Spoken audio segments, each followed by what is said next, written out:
আমি কেৱল খোল এটা বজোৱা তবলা এটা বজোৱাকে শিল্পী বুলি আমি ভাবি থাকো। ভালকে কথা কোৱা জানো কথা শিল্পী, ভালকে খোজ কোৱা জানো এটা ইও এটা কলা। ভালকে চবে ভালকে খোজ কাঢ়িব নহয়, কিছুমান মানুহ খোজ কঢ়াটো চাই থাকিবলগীয়া, সেইটো এটা কলা। সেইটো কথা মূৰত কথা ক'ব জনা, সেইটো ভাগৱত ধৰ্মই কৈছে। আমি ভাগৱত পঢ়িছো, গোটেই ভাগৱত পুথি শংকৰদেৱে আমাৰ কীৰ্তন সংক্ষিপ্ত, তাতকৈও সংক্ষিপ্ত গুণামালা ইমানবোৰ দিছে কেলে আমি বহুত দুৰ্বুদ্ধ কথা বুজিব নোৱাৰা মানুহে, অনাগৰি মানুহে পঢ়ি শুনি বুজি পাবলৈ, বুজি পালে কৰিব পৰা এটা উপায় যে কেৱল মাত্ৰ পৃথিৱীৰ ভিতৰত অসম মুলুকত শ্ৰীমন্ত শংকৰদেৱ আৰু শ্ৰী শ্ৰী মাধৱ মহাপুৰুষ। এইকাৰণে তেওঁলোকে কৈছে বুলিতে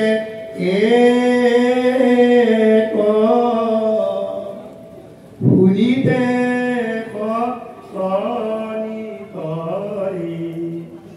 নাম ৰাম বিপৰী বোলামু ৰাম নামে মুক্তি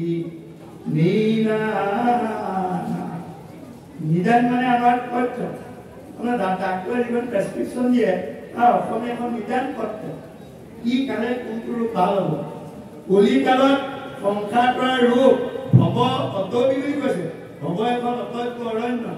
তাত আমি বিভিন্ন ঘাত প্ৰতিঘাতত আমি জুৰুলা হৈছো। তাৰ একমাত্ৰ ঔষধ হ'ল বুলিতে পুলিতে কটনিটোৱে নাম ধৰ্ম বিপৰীত, আনবোৰ ধৰ্মতকৈ বিপৰীত। সেইটোকে আকৌ মাধৱদেৱে ক'লে সত্য যুগে ধ্যান, ত্ৰেতা যুগে যজ্ঞ, দ্বাপৰ যুগত পূজা, কলিত হৰিৰ কীৰ্তন বিনাই আৱৰ নাহিকে দুজা। এই দুজা শব্দটো কেলে লগালে? দুজাটো নলগালেও হৰিনাম বুলি হৈছে। ইয়াৰ আগৰ লিংগ পামলৈ চাব, সেইটো এটা শিল্প। গুৰুজনাৰ কাব্যত শিল্প আছে। মই শিল্পহে কম, মোক বিষয়টো শিল্পহে দিছে। আমি মোনে দুজা মানে দুই নাই এইটোকে ভাবিলো, কিন্তু আগৰ সেই বাদ দি দিলো। আগৰ লিংক আছে, এজোকা এজোকা ঘোষাত আপুনি কয় এটাই ৰত্ন সম্পূৰ্ণ নহয়। সত্য যুগে ধ্যান, সত্য যুগত ধ্যান কৰাৰ পিছত অষ্ট নাম যদি হৰি নলয় ধ্যানৰ কোনো ফল নাপায়। ত্ৰেতা যুগত যজ্ঞ কৰাৰ পিছত যদি দশনাম নলয় ঈশ্বৰৰ তেতিয়া যজ্ঞৰ কোনো ফল নাপায়। দ্বাপৰ যুগত পূজা কৰাৰ পিছত যদি দ্বাদশ নাম নলয় তেতিয়াহ'লে পূজাৰ কোনো ফল নহয়। সেই তিনিটা যুগত দুটৰপীয়াকৈ চলি আছে। সেইকাৰণে দুটা, বাকী তিনিটা দুটা দুটা আছিল। ধ্যানৰ লগত নাম,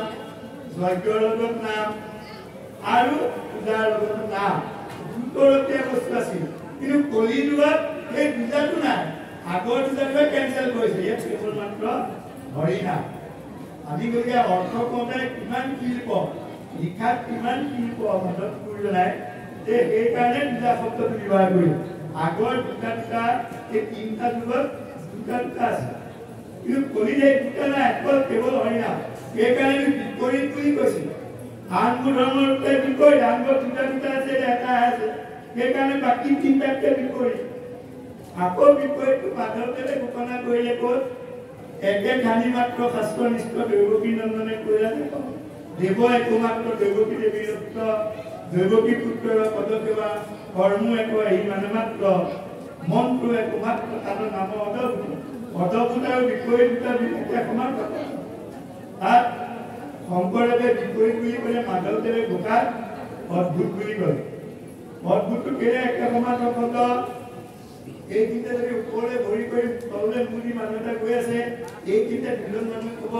যে মানুহটো বিপৰীতে ভৰি ওপৰলৈ কৰি গৈছে। সেইখিনিতে দুজন মানে ক'ব মানুহটো কিন্তু বৰ অদ্ভুত দেই, তললৈ মুখ কৰি ওপৰলৈ ভৰি কৰি গৈছে। এইখিনিতে ক'লে বিপৰীত বুলি, সেইখিনিতে ক'লে অদ্ভুত। গুৰুজনাৰ শিল্প চাব, শংকৰদেৱে ব্যৱহাৰ কৰা শব্দ একে অৰ্থ হ'লেও মাধৱদেৱে অন্য শব্দ ব্যৱহাৰ কৰিছে। এইকাৰণে আমি তেওঁৰ ৰচনা দিলে আমি কথা কোৱাৰ শিল্প হ'ব লাগিব। কথা কিমান ধুনীয়াকৈ ক'ত কিমান শব্দ লগাব পাৰোঁ, এই শিল্পটো আমাক দিছে। আমি কেৱল নাম গাই ভুকতি কৰি ধৰিবও পাৰিম, কিন্তু এই কথাবোৰ যদি বাদ দি পেলাই আমি ব্যাখ্যা কৰে আমি বহুত ভাগৱত ব্যাখ্যা হৈছে দীঘলীয়া 3 ঘণ্টা 4 ঘণ্টা মই ভাগৱত ব্যাখ্যা এটা কথা বেয়া পাওঁ ভাগৱতখন মেলি লয় বহু ভাগৱত ব্যাখ্যা পুৰাণৰ কাহিনী কয় গোটেই পুৰাণ বাতি ভাগৱত সূৰ্য শাস্ত্ৰ বুলি কৈছে মই নে আটাই ক'লে যে আমি পুৰাণৰ যদি কাহিনী হৈছে ভাগৱতখন ঢুকাই লওঁ ভাগৱতখন অৱমাননা কৰি পুৰাণৰ কাহিনী কৈ 3 ঘণ্টা ভাগৱত ব্যাখ্যা ভাগৱত সূৰ্য শাস্ত্ৰ বুলি কৈছে তাৰপিছত আমাৰ ভাগৱত ব্যাখ্যাকাৰে কি কৈছে ভাগৱত মেলি তাৰ পুৰাণৰ কাহিনী আমি দুজনে অৱমাননা কৰি ভাগৱতখন মেলি বহি থকাটো মই নাম কৰাত প্ৰিয় আমি কেতিয়াও মই আজি পুৰাণ পোৱা নাই নকওঁ পুৰাণৰ যিবোৰ লাগে চব আনি নিদিলে হয়নে বাৰু আমি স্বৰ্গখণ্ডক আনি দিলে বিষ্ণু আমি বাৰু কেইখন পুৰাণ তৈয়াৰ কৰিছোঁ যিটো দৰকাৰ আমি আনি দিলে গৰুৰ পুৰাণৰ পৰা আনি আপোনাৰ ভক্তিৰ প্ৰতি যিমান সৰু শাস্ত্ৰখন লিখি দিলে যে গৰুৰ পুৰাণৰ আমি আকৌ গৰুৰ পুৰাণখন কৰি পেলাই সময় নষ্ট কৰিম এতিয়া আমাৰ বহু ব্যাখ্যাকাৰে 3 ঘণ্টা ব্যাখ্যা দিব ভাগৱতখন মেলি ল'ব তাৰ ভাষাটি অৰ্থ কওঁতে পুৰাণৰ বহুত কাহিনী কৰি কিন্তু মোৰ চিন্তাৰে আপোনালোকে মেলিয়ে দিছোঁ গতিকে আমি কৈছে সকলো পুৰাণৰ সূৰ্যশাস্ত্ৰ পুৰাণৰ যদি সূৰ্যশাস্ত্ৰ বুলি ক'লোঁ বাকীবোৰ তৰা আকৌ সূৰ্যটো মেলি তৰা বিচাৰি ফুৰি ব্যাখ্যা তৰাৰ মতে কৰি দিবলৈ যাম আমি ইমানবোৰ দেখি গ'ল বৰগীত কীৰ্তন দশম গুণমালা তেওঁলোকে যিকেইটা লাগে দিছে আমাৰ গীতাখনো আমাৰ তেখেতে লোৱা নাই গীতা এখন তত্ত্বান আছে সর্বধর্মান পরিত্যাজ্য মামেকং শরণং ব্রজ অহং সর্বপাপেভ্যো মুক্তয়ে নাশিষ্য কেটা মানে গুরুজনে তাকে গীতার বহুত ধারণা নাই কেলে গীতা জ্ঞান যোগ কর্ম যোগ আমুক যোগ এবে খেলি লগাই দিব পাৰে জ্ঞান যোগ কৰিলে ভাবিবলে জ্ঞান যোগে ঠিক আমি ভক্তি নকৰি যাব কৰ্ম যোগ কৰিলে বা কৰ্মনে ঠিক সেইকাৰণে এখন হৰিনাম ধৰ্মৰ কাৰণে কেৱল একশ সূত্ৰ দিছে সর্বধর্ম এই এক পরণ কাখ্যাত ভূতৃহ বিশ্বাসে কি লয়ুক আমাত নকরিবা বহেরা করুণিতার সমস্ত পাপতময়ী করিবু উদ্ধার মাধৱ মহাপুৰুষে বোকাত 3 জোকা বোকাতে গীতাৰ দিলে মানে কি বুলি দিছিলে ভগৱন্ত ভক্তি তুত পুৰুষৰ আত্মবোধ মাধৱৰ কৃপা মিলয় কৃষ্ণৰ কৃপাত দেৱে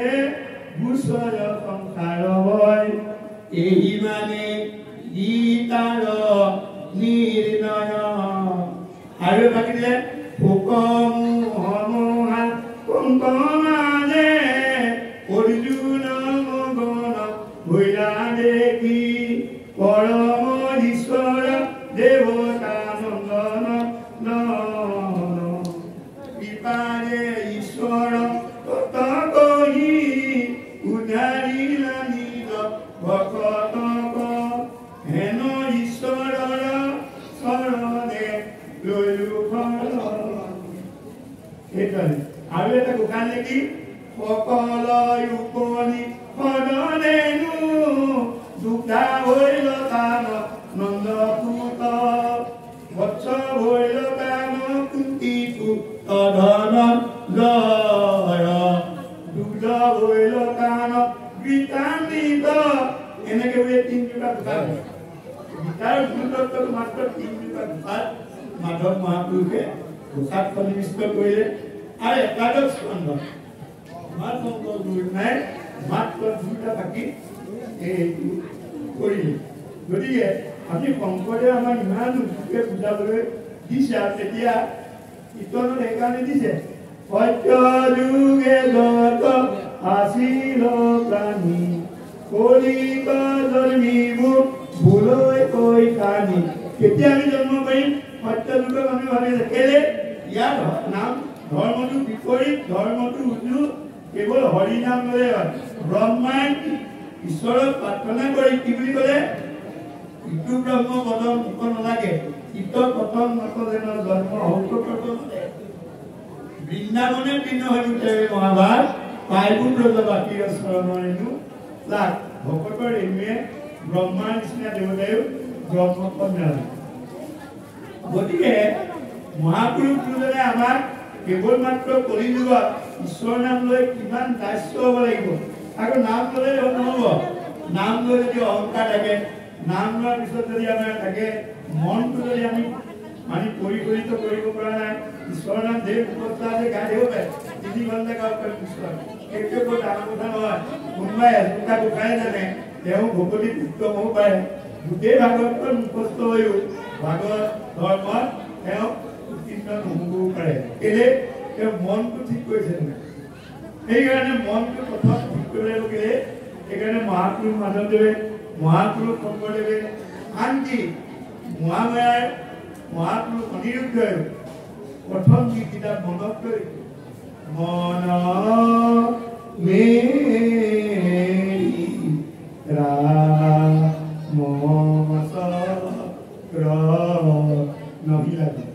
মোৰ মনটো প্ৰথম ঈশ্বৰচৰণত লগাই ল'ব লাগিব মনটো লগাই নল'লে ইন্দ্ৰিয়বিলাক ঠিকত নেযাব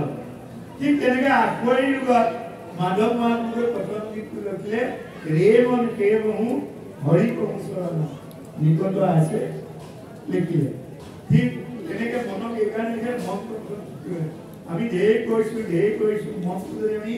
ঠিকত লগাব পৰা নাই সেইকাৰণে দুৰাচাৰৰ মনত ৰামহৰি বোলক তাতকো বনাই দিলে মানে ৰাম কহ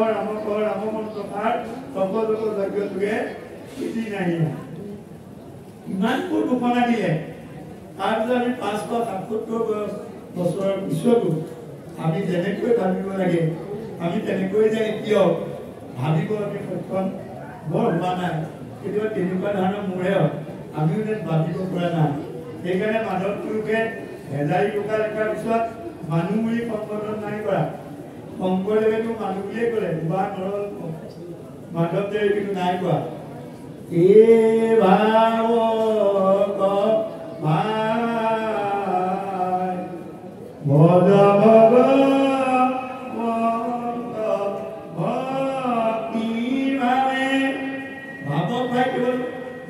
সৃষ্টিৰ এটা প্ৰাণীয়ে মাৰিব পাৰে মানুহ সেইকাৰণে মাধৱ পুৰুষে মানুহ বুলিও নক'লে ভাৱক ভাই বুলি গতিকে আমি ভাৱক ভৰাব লাগিব আমি যিটো গাইছোঁ এটা ভাবিম এনেই মুখস্থ কৰি নহ'ব যিটো কৰিছোঁ সেইটো ভাবিম আমি কৰাৰ আগতে ভাবিম কৰি থাকোঁতে ভাবিম কৰাৰ পিছত ভাবিম তিনিবাৰ ভাবিব লাগিব যে মই কৰিবলৈ লোৱা কামটো ঠিক হ'ব নাই মোৰ উপকাৰ হ'ব কাৰোবাৰ অপকাৰ হ'ব নেকি কৰি থাকোঁতে ভাবিব লাগিব মই কৰা কামটোৱে কাৰোবাক অসুবিধা দিছে নেকি কৰাৰ পিছত ভাবিলে মোৰ কৰা কামটোৱে কাৰোবাক উপকাৰ কৰিব পাৰিলেনে মোৰ লগতে